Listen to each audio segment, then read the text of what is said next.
Here's what's coming up next on Comcast Tonight. We'll get up close and personal with some of the animals from the Red Creek Wildlife Center. And there's much more, so stay tuned to Comcast Tonight. It starts now.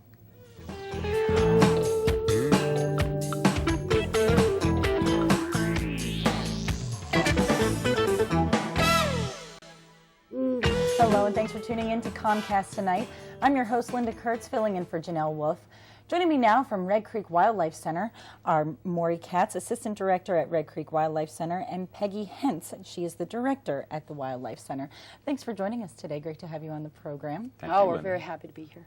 First, tell me about what you do on a daily basis at Red Creek. Red Creek Wildlife Center is a wildlife rehabilitation center.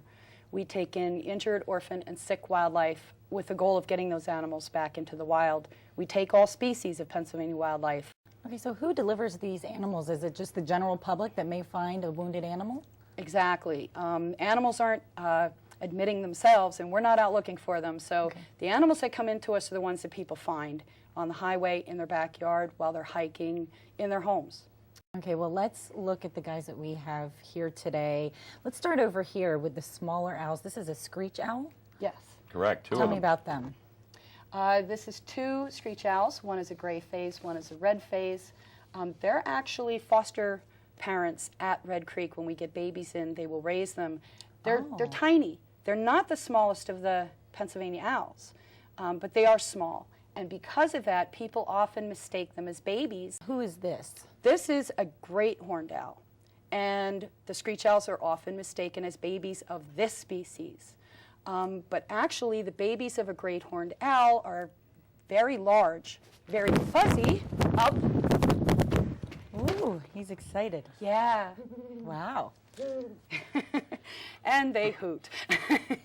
But on the contrary, baby great horned owls often, they're being born right now in February.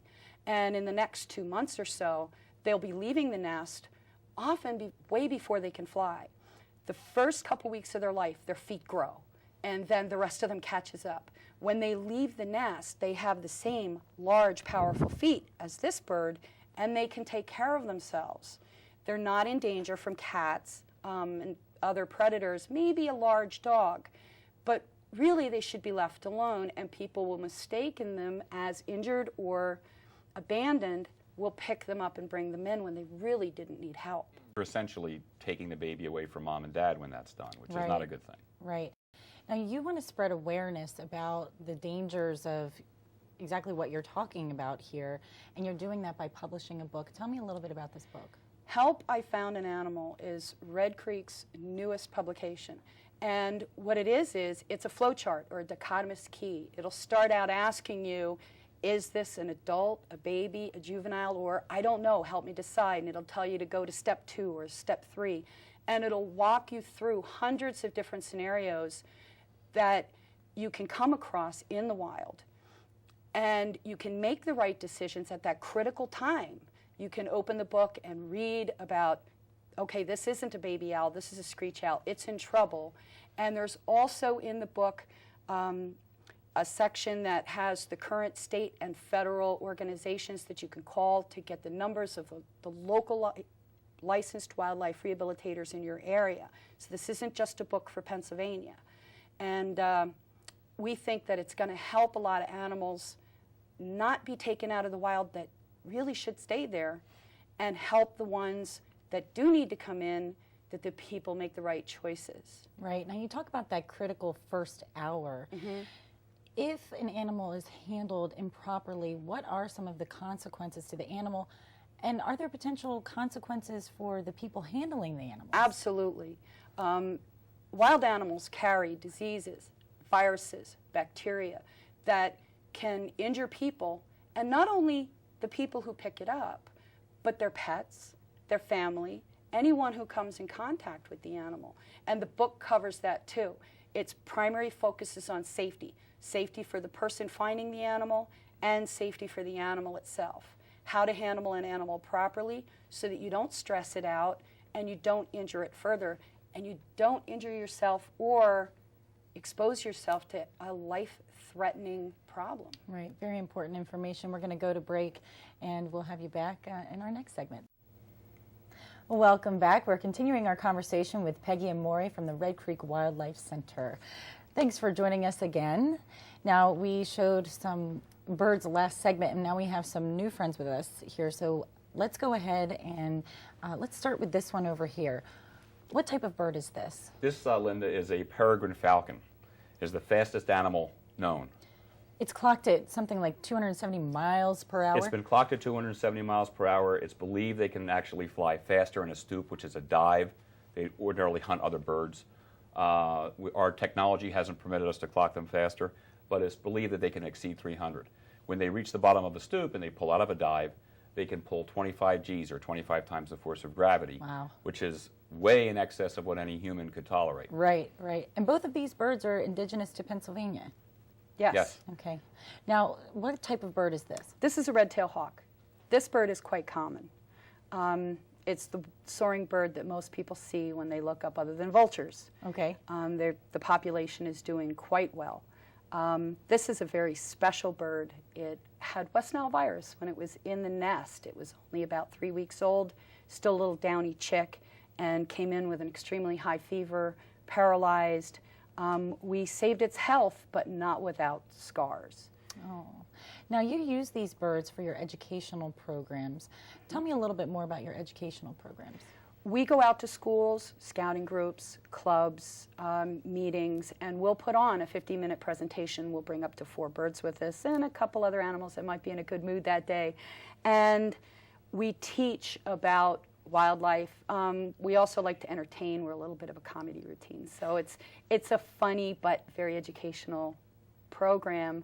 We bring non-releasable birds, birds that cannot be released back into the wild that we trained. The great horned owl we had on earlier, and these 2 birds are 2 of our educational birds. Okay, now your educational programs are your main source of funding, and you are in serious need of funding.